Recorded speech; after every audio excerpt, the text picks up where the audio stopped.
Hello friends, ಇವತ್ತು ನಾನು ಮಸೊಪ್ಪು ಮಾಡೋಣ ಅಂತ ಹೇಳ್ಬಿಟ್ಟು ಬಂದಿದ್ದೀನಿ. ನಾನು ಮಸೊಪ್ಪಿಗೆ ಮತ್ತು ಪಾಲಕ್ ಸೊಪ್ಪು 2 ಕಟ್ಟು, ಇದು ಹುಳು ಬಸ್ಲೆ ಸೊಪ್ಪು ಅಂತ ಇದನ್ನು, ಅಂದರೆ ಹುಳಿ ಇರುತ್ತೆ ಇದು ಒಂದು ಮೆಂತ್ಯ ಸೊಪ್ಪು. ಬಟ್ ಇನ್ನೊಂದು ಸೊಪ್ಪಿದೆ, ಅದ್ರ ಹೆಸರು ನನಗೆ ಗೊತ್ತಿಲ್ಲ. ಅದು ಫಸ್ಟ್ ಟೈಮ್ ಕೊಟ್ಟಿರೋದು ಇದು ಅದೇನು ಅಂತ ನನಗೆ ಗೊತ್ತಿಲ್ಲ. ಅದನ್ನು ಸೇರಿಸಿದೆ. ಒಟ್ಟಿಗೆ 4 ಥರದ ಸೊಪ್ಪು ಹಾಕ್ಬಿಟ್ಟು ಮಸೊಪ್ಪನ್ನ ಮಾಡ್ತಾಯಿದ್ದೀನಿ. ಇಲ್ಲಿ 2 ಟೊಮೊಟೊ, ಒಂದು 3 ಈರುಳ್ಳಿ ಹಾಕ್ಕೊಂಡಿದ್ದೀನಿ. ಈರುಳ್ಳಿ ಹಾಕೋದ್ರೆ ಚೆನ್ನಾಗಿರುತ್ತೆ ಅಂತ ಹೇಳ್ಬಿಟ್ಟು 3 ಈರುಳ್ಳಿ ಸೇರಿಸ್ಕೊಂಡಿದ್ದೀನಿ. ಬದನೆಕಾಯಿ ಒಂದು ಸ್ವಲ್ಪ ಸೇರಿಸ್ಕೊಂಡಿದ್ದೀನಿ. ಆಮೇಲೆ ಹಸಿಮೆಣ್ಸಿನ್ಕಾಯಿನ ಹಚ್ಬಿಟ್ಟು ಹಾಕ್ಕೊಂಡು ಬೆಳ್ಳುಳ್ಳಿ 1-2 ಸುದ್ದು ಹಾಕ್ಕೊಂಡ್ರೆ ಅದ್ರ ಜೊತೆ ಬೇಳೆ ಹಾಕ್ಕೊಂಡು ಬೇಯಿಸ್ಕೋಬೇಕು. ನಾನು ಇದನ್ನು ತೋರಿಸ್ತೀನಿ, ನಾನು ಯಾವ ರೀತಿ ಮಾಡ್ತೀನಿ ಅಂತ ಈ ವಿಡಿಯೋದಲ್ಲಿ ನೋಡಿ. ಏನಾದರೂ ಸಬ್ಸ್ಕ್ರೈಬ್ ಆಗಿಲ್ಲ ಅಂದರೆ ಪ್ಲೀಸ್ ಸಬ್ಸ್ಕ್ರೈಬ್ ಮಾಡ್ಕೊಳ್ಳಿ. ಫೇಸ್ಬುಕ್ಕಲ್ಲಾದರೆ ಫಾಲೋ ಮಾಡ್ಕೊಂಡು ನೋಡಿ. ಇವತ್ತು ಮಸೊಪ್ಪು ಅಂದರೆ ಸೊಪ್ಪನ್ನೆಲ್ಲ ಇವಾಗ ನಾನು ಎಲೆ ತಕ್ಕೋತಾ ಇದ್ದೀನಿ ಅಷ್ಟೇ. ಯಾಕಂದರೆ 2 ಕಟ್ ಕೊಟ್ಟಿದ್ದಾರೆ. ಮೆಂತ್ಯ ಸೊಪ್ಪು ಏನು ಪಾಲಕ್ ಸೊಪ್ಪನ್ನ 2 ಕಟ್ಟಿದೆ. ಹಾಗಾಗಿ ನಾನು ಎಲೆ ಮಾತ್ರ ಈ ಥರ ಎಲೆ ಬಿಡಿಸ್ಕೊತಿದ್ದೀನಿ. ಕಡ್ಡಿ ಎಲ್ಲ ಹಾಕ್ತಿಲ್ಲ. ಕಡ್ಡಿ ಕೂಡ ಅಂದರೆ ಸ್ವಲ್ಪ ಎಳೆದಿದೆ, ನಾನೇನು ಸೇರಿಸ್ತಿಲ್ಲ. ಜಾಸ್ತಿ ಇದೆ ಸೊಪ್ಪು ಅಂತ. ಬರೀ ಈ ಥರ ಎಲೆಗಳನ್ನ ಮಾತ್ರ ಕಿತ್ಕೋತಾ ಇದ್ದೀನಿ. ಹುಲ್ಲು ಆ ಥರ ಎಲ್ಲ ಇರುತ್ತಲ್ಲ, ಅದನ್ನೆಲ್ಲ ನೋಡ್ಕೊಂಡು ಸೋಸ್ಕೊಂಡು ಒಂದು ಕಡೆ ತೊಳೆದು ಎತ್ತಿಟ್ಕೊಂಡ್ರೆ ಬೇಗ ಆಗಿಬಿಡುತ್ತೆ ಅಂತ ನೋಡಿ. ಇದು ಪಾಲಕ್ ಸೊಪ್ಪು ಚೆನ್ನಾಗಿದೆ, ಎಳೆ ಸೊಪ್ಪು. ಈ ಹುಳಿ ಸೊಪ್ಪು ಹಾಕೋದ್ರಿಂದ ಟೊಮೊಟೊ ಸ್ವಲ್ಪ ಕಡಿಮೆ ಹಾಕಬೇಕಾಗತ್ತೆ. ಯಾಕಂದರೆ ಹುಳಿ ಜಾಸ್ತಿ ಆಗಿಬಿಡುತ್ತೆ. ಅದು ಸ್ವಲ್ಪ ಅಂದರೆ ಹೊಲಗಳಲ್ಲೆಲ್ಲ ಮುಂಚೆ ಬೆಳೆಯೋರು, ಇವಾಗ ಗೊತ್ತಿಲ್ಲ.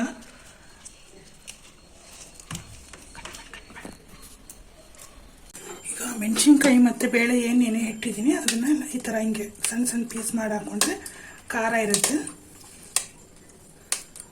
ಇಲ್ಲಾಂದರೆ ಚಾಕೋಲಿ ಹಚ್ಬಿಟ್ಟು ಬೇಕಾದರೂ ಹಾಕ್ಕೋಬೋದು. ನಾನಿಲ್ಲಿ ಹಂಗೆ ಡೈರೆಕ್ಟ್ ಹಾಕ್ಕೊಂಡಿದ್ದೀನಿ. ಮತ್ತು ಬದನೆಕಾಯಿ, ಬೆಳ್ಳುಳ್ಳಿ ಏನಿರುತ್ತೆ ಅದನ್ನು ಕೂಡ ಸೇರಿಸ್ಕೊಳ್ತೀನಿ. ಈ ಕಡೆ ಸೊಪ್ಪಿಟ್ಕೊಂಡಿದ್ದಾರೆ, ಸೊಪ್ಪನ್ನು ಸೇರಿಸ್ಕೊತೀನಿ. ತುಂಬ ಸಾಫ್ಟ್ ಆಗೋಂಗೆ ಯಾವಾಗ ಬೇಯಿಸ್ತೀವಿ ಆವಾಗ ಸಾರು ತುಂಬ ಚೆನ್ನಾಗಿ ಬರ್ತೈತೆ. ಒಂಥರ ರುಚಿ ಜಾಸ್ತಿ ಆಗಿಬಿಡುತ್ತೆ ಸೊಪ್ಪು ಚೆನ್ನಾಗಿ ಬೆಂದಷ್ಟು. ಇದಕ್ಕೀಗ ಟೊಮೊಟೊ ಏನು ಇಟ್ಕೊಂಡಿದ್ದೀನಿ, ಹುಳಿ ಸೊಪ್ಪೆಲ್ಲ ಹಾಕಿರೋದ್ರಿಂದ ನಾನು 2 ಸೇರಿಸ್ಕೊತಿದ್ದೀನಿ. ಯಾಕಂದರೆ ನನಗೇನು ಸಾಂಬಾರು ಇವಾಗ ಮಧ್ಯಾಹ್ನ ಮಾಡಿದ್ರೆ ರಾತ್ರಿಗೆಲ್ಲನೂ ಉಳ್ಕೊಳ್ತು ಅಂದರೆ ನಾವು ಅದಕ್ಕೆ ಏನಾದರೂ ದೋಸೆ ಆ ಥರ ಏನಾದರೂ ಮಾಡ್ಕೋತೀವಲ್ಲ, ಹಾಗಾಗಿ ನಾನು 2 ಟೊಮೊಟೊ ಸೇರಿಸ್ತಿದ್ದೀನಿ. ಬೇಕಿತ್ತು ಅಂದರೆ ಕಡಿಮೆ ಕ್ವಾಂಟಿಟಿಲಿ ಮಾಡಿಕೊಂಡ್ರೆ 1 ಸೇರಿಸ್ಕೊಂಡ್ರೂ ಆಗುತ್ತೆ. ಈರುಳ್ಳಿ ಹಾಕೋದ್ರಿಂದ ಒಳ್ಳೆ ಟೇಸ್ಟ್ ಇರುತ್ತೆ. ಹಾಗಾಗಿ ನಾನು ಇವತ್ತು 3 ಈರುಳ್ಳಿ ಸೇರಿಸ್ಕೊತಿದ್ದೀನಿ.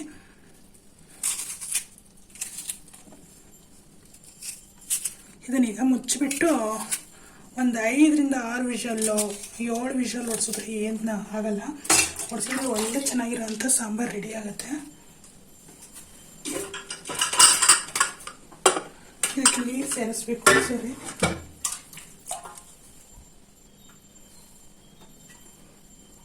ಈಗ ಇದಕ್ಕೆ ನೀರನ್ನು ಸೇರಿಸ್ಕೊತೀನಿ.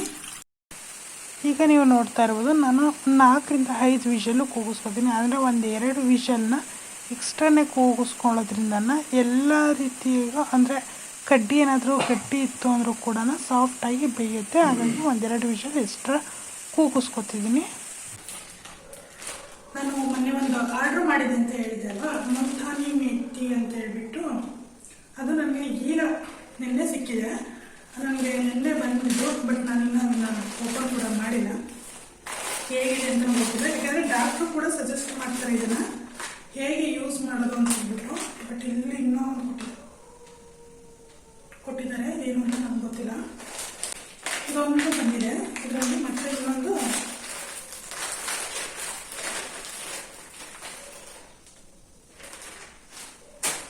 ಈ 2 ಪ್ರಾಡಕ್ಟ್ ಬಂದಿದೆ. ಅಂದರೆ ಇದು 1 kg ನಾನು ಮಾಡಿದಂಥ ಆರ್ಡ್ರು. ಮುಲ್ತಾನಿ ಮೆಹಂದಿ ಇದು ಅಂದರೆ ಡಾಕ್ಟ್ರು ಕೂಡ ಸಜೆಸ್ಟ್ ಮಾಡಿದ್ದಾರೆ ಇದಕ್ಕೆ. ಅಂದರೆ ಸ್ಕಿನ್ ಗ್ಲೋ ಆಗುತ್ತೆ ಮತ್ತು ಡಾರ್ಕ್ನೆಸ್ ಇರುತ್ತಲ್ಲ ಅದು ಕೂಡ ಕಡಿಮೆ ಆಗುತ್ತೆ ಅಂತ ಹೇಳ್ಬಿಟ್ಟು ಹೇಳಿರೋದು. ಅದನ್ನು ನಾನು ಕೇಳಿದ ಮೇಲೆ ನಾನು ಇದನ್ನು ಆರ್ಡ್ರ್ ಮಾಡಿದ್ದು. ಅಂದರೆ 1 kg ಇದೆ ಇದು. ಅದೆಷ್ಟು ದಿನ ಖರ್ಚಾಗುತ್ತೋ ಗೊತ್ತಿಲ್ಲ. ನಾನು ಸ್ವಲ್ಪ ಜಾಸ್ತಿನೇ ಹೇಳಿ ಅಂತ ಹೇಳ್ಬಿಟ್ಟು ನಾನು ತರಿಸ್ಕೊಂಡಿರೋದು. ಅದ್ರ ಜೊತೆ ಇದನ್ನು ಕೊಟ್ಟಿದ್ದಾರೆ. ಅದೇನಕ್ಕೆ ಅಂತ ಗೊತ್ತಿಲ್ಲ, ಬಟ್ ಸರ್ಚ್ ಮಾಡಿ ಇದನ್ನು ಏನಕ್ಕೆ ಯೂಸ್ ಮಾಡಬೇಕು ಅಂತ ಹೇಳ್ಬಿಟ್ಟು ನಾನು ತಿಳ್ಕೋಬೇಕು. ಯಾಕೆಂದರೆ ಇದು ನನಗೆ ಇದೆ ಫಸ್ಟ್ ಟೈಮ್ ನಾನು ಯೂಸ್ ಮಾಡ್ತಾ ಇರೋದು. ಇದು ಏನು ಕೊಟ್ಟಿದ್ದಾರೆ ಅಂತ ನಂಗೆ ಗೊತ್ತಿಲ್ಲ. ಇದು ಏನು ಅಂತಲೂ ಅದ್ರ ಮೇಲೆ ಏನು ಇಲ್ಲೂ ಇಲ್ಲ, ಯಾವುದು ಏನು ಲೇಬಲ್ ಇಲ್ಲ, ಹೆಸರಿಲ್ಲ, ಏನಿಲ್ಲ. ಬಟ್ ಗೊತ್ತಿಲ್ಲ. ಇದಂತೂ ಮುಲ್ತಾನಿ ಮೆಹಂದಿ. ಇದು ಮುಖಕ್ಕೆ ಹಚ್ಚೋದ್ರಿಂದ ಒಳ್ಳೆ ಗ್ಲೋ ಕೊಡುತ್ತೆ. ಬೇಕಿತ್ತು ಅಂದರೆ ಸ್ಕ್ರಬ್ ಕೂಡ ಥರ ಅಂದರೆ ಫೇಸ್ ಪ್ಯಾಕ್ ಕೂಡ ಪ್ಯಾಕ್ ಥರನೂ ಯೂಸ್ ಮಾಡ್ಬೋದಂತೆ. ಬಟ್ ನನಗೂ ಗೊತ್ತಿಲ್ಲ, ಇದು ಫಸ್ಟ್ ಟೈಮ್ ತೊಗೊಂಡಿರೋದು. ಯಾಕೆಂದರೆ ನಾನು ಮುಂಚೆ ಎಲ್ಲ ತಗೊಂಡಿರಲಿಲ್ಲ. ಡಾಕ್ಟ್ರು ಕೆಲವು ವಿಡಿಯೋಗಳು ನೋಡಬೇಕಾದ್ರೆ ಡಾಕ್ಟ್ರು ಸಜೆಸ್ಟ್ ಮಾಡಿದಂಥ ಒಂದು ಇದು ಪೌಡರು. ಹಾಗಾಗಿ ನಾನು ಇದನ್ನು ತೊಗೊಂಡಿದ್ದೀನಿ. ನೋಡೋಣ ಏನಾಗುತ್ತೆ ಅಂತ. ನಾನು ಇದನ್ನು ಫೇಸ್ ಪ್ಯಾಕಾಗಿ ಯೂಸ್ ಮಾಡ್ತೀನಲ್ಲ, ಆ ಟೈಮಲ್ಲಿ ತೋರಿಸ್ತೀನಿ ಕೂಡ. ನೋಡ್ತಾ ಇರ್ಬೋದು, ಚೆನ್ನಾಗಿದೆ. ಇದ್ರ ಮೇಲೆ 249 ರುಪೀಸ್ ಅಂತ ಹಾಕೋರೆ. 249 ಅಂತ. ನನಗಿದು ಸಿಕ್ಕಿದ್ದು ಆಫರಲ್ಲಿ 183 ಎರಡರಿಂದ 83 ಅಲ್ಲ 43 143 ರುಪೀಸ್ಗೆ ಎಷ್ಟು 1 kg ಬಂದಿದೆ. ನೋಡೋಣ ಹೆಂಗಿರುತ್ತೆ ಅಂತ ಯೂಸ್ ಮಾಡಿಬಿಟ್ಟು ನಿಮ್ಮ ಜೊತೆ ಹಂಚ್ಕೋತೀನಿ.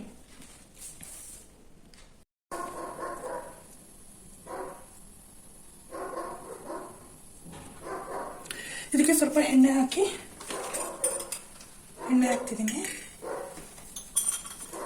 ಅಡುಗೆ ಎಣ್ಣೆ ಯೂಸ್ ಮಾಡಿದ್ಮೇಲೆ ಸ್ವಲ್ಪ ಸಾಸಿವೆನ ಸೇರಿಸ್ಕೊತೀನಿ. ಸಾಸಿವೆ ಮತ್ತು ಜೀರಿಗೆ ಸ್ವಲ್ಪ ಜಾಸ್ತಿನೇ ಹಾಕೊಂಡ್ರು ಟೇಸ್ಟ್ ಅಂದರೆ ಸ್ವಲ್ಪ ಫ್ಲೇವರ್ ಚೆನ್ನಾಗಿರುತ್ತೆ ಅಂತ. ಈ ಕಡೆ ನಾನು ಬೆಳ್ಳುಳ್ಳಿನ ಕುಟ್ಕೋತಿದ್ದೀನಿ.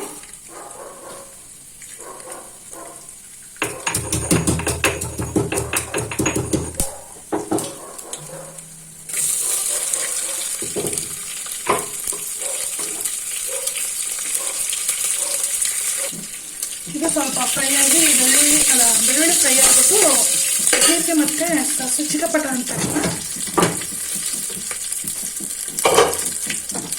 ಇದೇನಿದೆ ಬೇಯಿಸಿರೋ ನೀರು ಮಸೊಪ್ಪಿಂದು, ಆ ನೀರನ್ನು ಸೇರಿಸ್ಕೋತೀನಿ.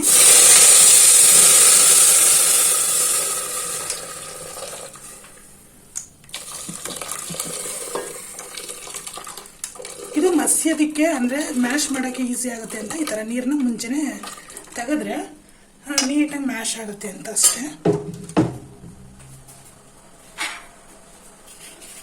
ನಾನೀಗ ಇದಕ್ಕೆ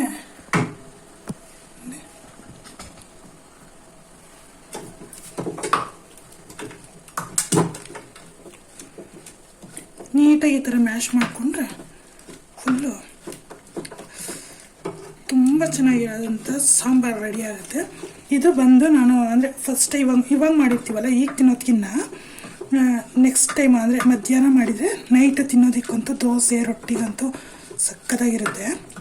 ನಮ್ಮ ಹಳ್ಳಿ ಸೈಡೆಲ್ಲ ಮಾಡ್ತಿರ್ತಾರೆ. ನಮ್ಮ ಸೈಡು ನಿಮ್ಮ ಸೈಡು ಮಾಡ್ತೀರ ಅಂದರೆ ಕಮೆಂಟ್ ಮಾಡಿ ನೋಡೋಣ ಅಲ್ಲೆಲ್ಲಿ ಯಾವ್ಯಾವ ಕಡೆ ಮಾಡ್ತಾರೆ ಅಂತ. ಕೆಲವು ಕಡೆ ಹುಣಸೆ ಮಗ್ಗೆಲ್ಲ ಇಟ್ಬಿಟ್ಟು ಮಾಡಿರ್ತಾರೆ. ನಮ್ಮ ಕಡೆನೂ ಮಾಡ್ತಾರೆ, ಆದರೆ ನಮ್ಮ ಮನೇಲಿ ಹುಳಿ ತಿನ್ನಲ್ಲ ಅಂತ ಹೇಳ್ಬಿಟ್ಟು ನಾವು ಮಾಡಲ್ಲ ಅಷ್ಟೇ. ನಮ್ಮ ಅಮ್ಮವ್ರ ಮನೆ ಕಡೆ ಎಲ್ಲ ಮಾಡ್ತೀವಿ ನಾವು. ಈ ಥರ ಫುಲ್ ಮ್ಯಾಶ್ ಮಾಡಿ ನೋಡಿ ಎಷ್ಟು ಆಯಿತು.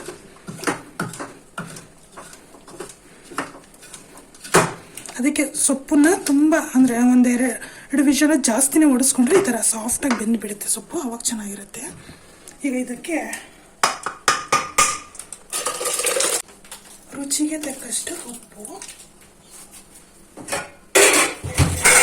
ಇದಾದ್ಮೇಲೆ ಮಸಾಲೆ ಪುಡಿ ಇರುತ್ತೆ ಅಲ್ವಾ,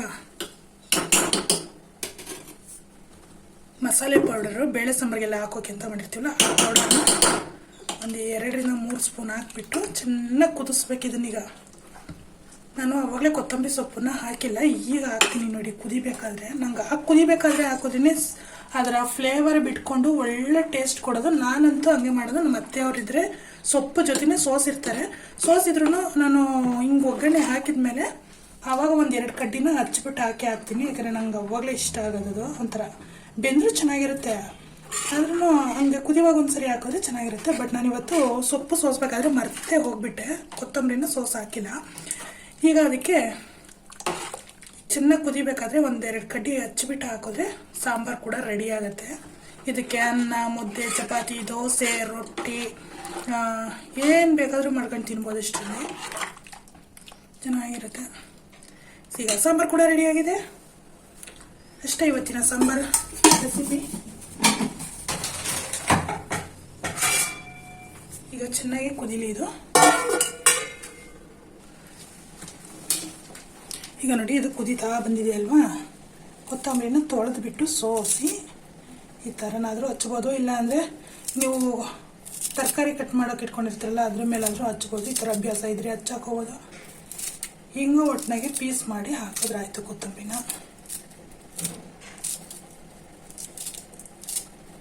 ಈಗಲೇ ಗಮ್ ಅಂತ ಸ್ಮೆಲ್ ಬರ್ತಿದೆ. ಈ ಸಾಂಬಾರಲ್ಲಿ ಊಟ ಮಾಡಿರೋರಿಗೆ ಗೊತ್ತಿರುತ್ತೆ ಇದ್ರ ಫ್ಲೇವರು, ಟೇಸ್ಟು ಹೆಂಗಿರುತ್ತೆ ಅಂತ. ಆಹಾ, ಸೂಪರ್. ಪಾಲಕ್ ಸೊಪ್ಪಿಂದಂತೂ ಗಮ್ ಅಂತಿದೆ ಗೈಸ್. ಇವತ್ತಿನ ಬ್ಲಾಗ್ ಕೂಡ ಇಷ್ಟ ಆಗಿರುತ್ತೆ. ನೆಕ್ಸ್ಟ್ ವಿಡಿಯೋದಲ್ಲಿ ಸಿಗೋವರೆಗೂ ಎಲ್ಲರಿಗೂ ಟೇಕ್ ಕೇರ್, ಬಾಯ್.